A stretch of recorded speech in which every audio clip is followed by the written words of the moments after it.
Welcome again, the big man, John Ogilvie, back on the stage, together with Colin Torley, the sales director of VEKA.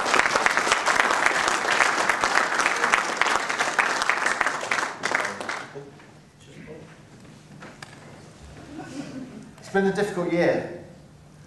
Do you honestly believe that, John, that the Network VEKA brand has been a benefit to your members? I mean, you're going to say yes. I want to know how. Absolutely. Where do I start? The last time I looked, the Fencer statistics in England and Wales showed that there's something like 9,600 registered window installation companies. So that's a lot of people trying to compete for business, trying to get their voice heard, and trying to convince those scarce consumers out there to buy from them.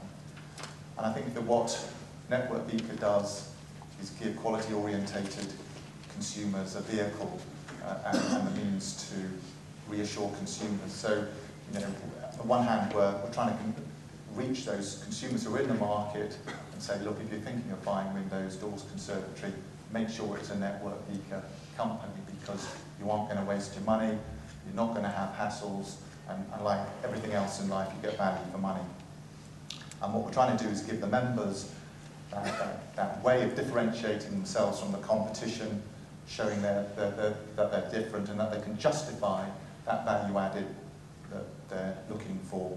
And the essence of the package obviously is quality products, the fact that our membership are trained and know what they're doing, and last but not least, that range of guarantees that we have, from deposit protection, stage payment protection, and I think the industry-leading insurance-backed guarantee.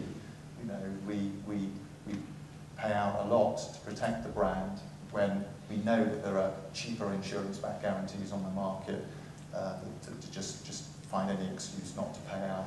It does bring us back to the question about why the steering group has been restructured. I mean, one would assume it was perfect up to that point, but why have you restructured it, Colin?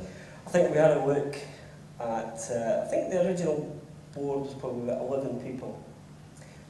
In the current times, I think you needed to make quick decisions, and sometimes trying to get a hold of 11 people to make those decisions wasn't quite right. So we decided we've restructured it down to 6 people. But what we've tried to do, we've changed it slightly. We've brought in an installer member for the first time, because the installers make up a huge part of Network VEKA. So we've got an installer member. We've used myself and John and 4 other members. Again, we've used people who have the experience.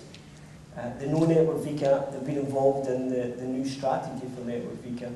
So we did feel, again, myself and John, that it's better to use the existing know-how, knowledge and experience. And that's what we've done. Is Network VEKA prepared to consider exclusivity for geographical areas? I know it's quite an issue for many. That's a really good question. Historically, you told me to tell it. You told me to ask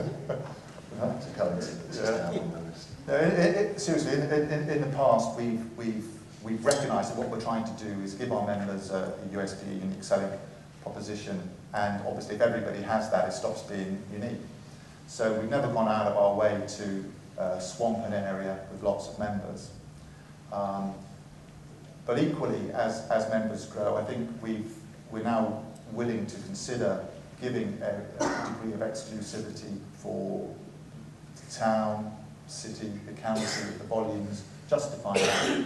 We have members who are investing in liverying their vehicles, branding their showrooms, incorporating the Network brand all over their paperwork, and they want to do that with confidence, knowing that they can drive forward, gives them the edge over the competition. So I think that we'll look at the population.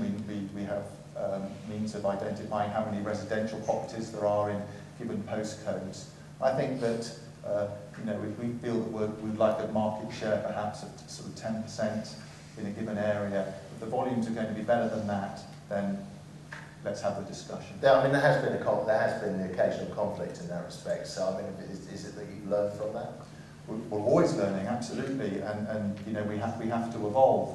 And we want people banging on at our door wanting to join. And then I'm going to take this opportunity, we are putting resource into, you know, very proactively growing the membership. Now, we've always worked with certain key trade members, and like all the memberships, some are more active about using package than others, and that has worked well in terms of helping them win business and things. But what we also want to do is actually target areas where here's what I call a moneyed town, you know, where perhaps a good standard of living. We don't have a network company. Well, let's try and identify the window company in that particular location and convince them. Yeah.